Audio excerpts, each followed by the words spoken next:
ఏలూరు జిల్లా జిలుగుమిల్లి మండలంలో ఏదో ఒకచోట పోలవరం ప్రాజెక్టు నిర్వాసితులకు అన్యాయం జరుగుతూనే ఉందని నిర్వాసితులు వాపోతున్నారు. ఇదే క్రమంలో స్వర్ణవారిగూడెంలో ఆర్ఎస్ నంబర్ 30/2B2లో ప్రభుత్వం తమకు కేటాయించిన భూమిని అధికార పార్టీకి చెందిన నాయకుడు దౌర్జన్యంగా దున్నేశాడని మిరియాల రమేష్ అనే నిర్వాసితుడు వాపోతున్నాడు.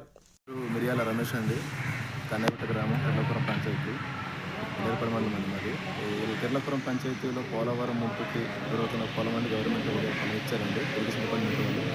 అయితేనంటే మాకు స్వర్ణవారిగూడెంలో ల్యాండ్ ఉందండి. ఆ యొక్క ల్యాండ్లో 17 సెంట్లు ల్యాండ్ తక్కువ వచ్చిందండి. దానికి ఎంఆర్ ఆఫీస్కి, ఇక్కడ జిల్లుమిల్లి ఎంఆర్ ఆఫీస్ కాడ దరఖాస్తు పెట్టడం జరిగిందండి. పెట్టడం జరిగిన తర్వాత అధికారులు స్పందించి ఆ ల్యాండ్ ఎక్కడ ఉందనండి వెతికి చూపించి ఇలాగ టీ ఆఫీస్ నుంచి సర్వేలు వచ్చేసి ఆ యొక్క పొలాన్ని రద్దులు చూపించేసి రాళ్ళు పెట్టించేసి ఇచ్చారండి. ఇస్తే ఈ 9 ఏళ్ల సూర్య సందర్భం అనే అతనండి, ఈ సేమ్ నాకు ప్యాకేజ్ పడలేదు, ఈ సేమ్ నాది, నాకు ప్యాకేజ్ రాలేదు అనుకుంటూ మా మీద డౌజన్ చేస్తుందండి అనేసి ఇంకా ఒక రాళ్ళు మొత్తం పీకడం జరిగిందండి. పీకేసేసి ఒక పంటను కూడా మొత్తం దున్నేసుకుని డౌజన్ చేస్తుంది.